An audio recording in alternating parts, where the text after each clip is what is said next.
Apocalipse, capítulo 8. Quando ele abriu o 7º selo, houve silêncio nos céus cerca de meia hora. Veio os 7 anjos que se acham em pé diante de Deus. A eles foram dadas 7 trombetas. Outro anjo que trazia um incensário de ouro aproximou-se e se colocou em pé junto ao altar. A ele foi dado muito incenso para oferecer com as orações de todos os santos sobre o altar de ouro diante do trono. E da mão do anjo subiu diante de Deus a fumaça do incenso com as orações dos santos. Então o anjo pegou o incensário, encheu-o com fogo do altar e lançou-o sobre a terra, e houve trovões, vozes, relâmpagos e um terremoto. Então os 7 anjos que tinham as 7 trombetas prepararam-se para tocá-las. O primeiro anjo tocou a sua trombeta, e granizo e fogo misturado com sangue foram lançados sobre a terra. Foi queimado 1/3 da terra, 1/3 das árvores e toda a relva verde. O segundo anjo tocou a sua trombeta, e algo como um grande monte em chamas foi lançado ao mar. 1/3 do mar transformou-se em sangue. Morreu 1/3 das criaturas do mar e foi destruído 1/3 das embarcações.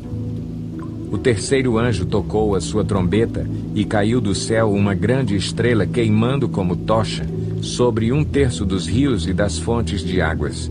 E o nome da estrela é Absinto. Tornou-se amargo 1/3 das águas e muitos morreram pela ação das águas que se tornaram amargas. O quarto anjo tocou a sua trombeta e foi ferido 1/3 do sol, 1/3 da lua e 1/3 das estrelas, de forma que 1/3 deles escureceu, 1/3 do dia ficou sem luz e também 1/3 da noite. Enquanto eu olhava, ouvi uma águia que voava pelo meio do céu e dizia em alta voz: Ai, ai, ai dos que habitam na terra, por causa do toque das trombetas que está prestes a ser dado pelos 3 outros anjos. Apocalipse, capítulo 9.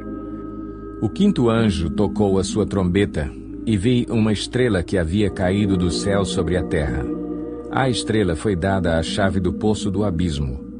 Quando ela abriu o abismo, subiu dele fumaça como a de uma gigantesca fornalha.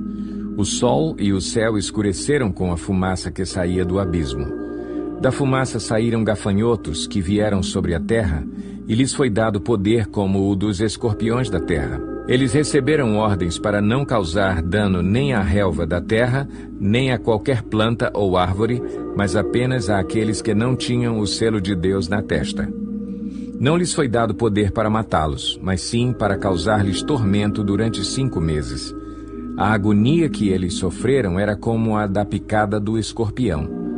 Naqueles dias os homens procurarão a morte, mas não a encontrarão. Desejarão morrer, mas a morte fugirá deles.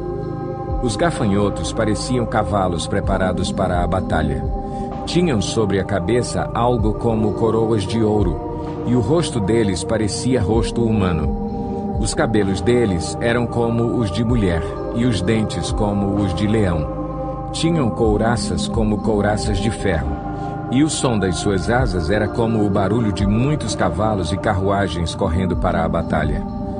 Tinham caudas e ferrões como de escorpiões, e na cauda tinham poder para causar tormento aos homens durante 5 meses. Tinham um rei sobre eles, o anjo do abismo, cujo nome em hebraico é Abaddon e em grego Apolion.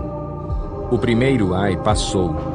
2 outros ais ainda virão. O 6º anjo tocou a sua trombeta e ouvi uma voz que vinha das pontas do altar de ouro que está diante de Deus.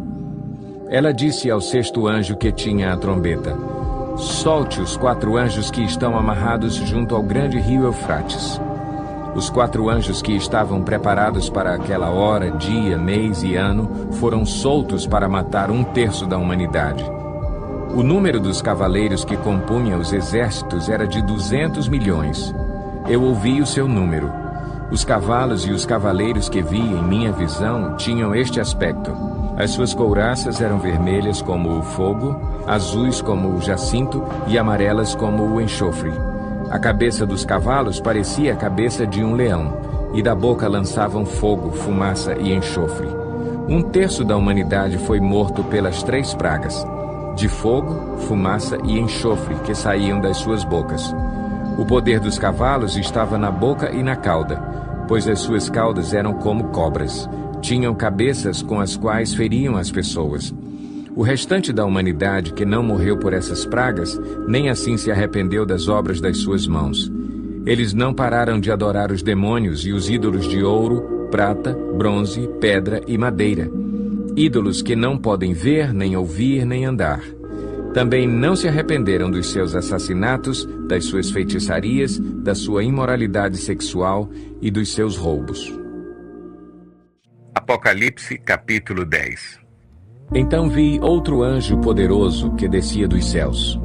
Ele estava envolto numa nuvem e havia um arco-íris acima de sua cabeça. Sua face era como o sol e suas pernas eram como colunas de fogo. Ele segurava um livrinho que estava aberto em sua mão.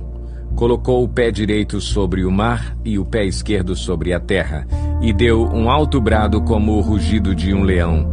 Quando ele bradou, os 7 trovões falaram. Logo que os 7 trovões falaram, eu estava prestes a escrever, mas ouvi uma voz dos céus que disse: "Cele o que disseram os 7 trovões, e não o escreva." Então o anjo que eu tinha visto em pé sobre o mar e sobre a terra, levantou a mão direita para o céu e jurou por aquele que vive para todo o sempre, que criou os céus e tudo o que neles há, a terra e tudo o que nela há, e o mar e tudo o que nele há, dizendo: "Não haverá mais demora, mas nos dias em que o 7º anjo estiver para tocar sua trombeta, vai cumprir-se o mistério de Deus, da forma como ele o anunciou aos seus servos os profetas." Depois falou comigo mais uma vez a voz que eu tinha ouvido falar dos céus: "Vá, pegue o livro aberto que está na mão do anjo que se encontra em pé sobre o mar e sobre a terra." Assim me aproximei do anjo e lhe pedi que me desse o livrinho. Ele me disse: "Pegue-o e coma-o. Ele será amargo em seu estômago, mas em sua boca será doce como mel." Peguei o livrinho da mão do anjo e o comi. Ele me pareceu doce como mel em minha boca, mas, ao comê-lo, senti que o meu estômago ficou amargo. Então me foi dito: "É preciso que você profetize de novo acerca de muitos povos, nações, línguas e reis."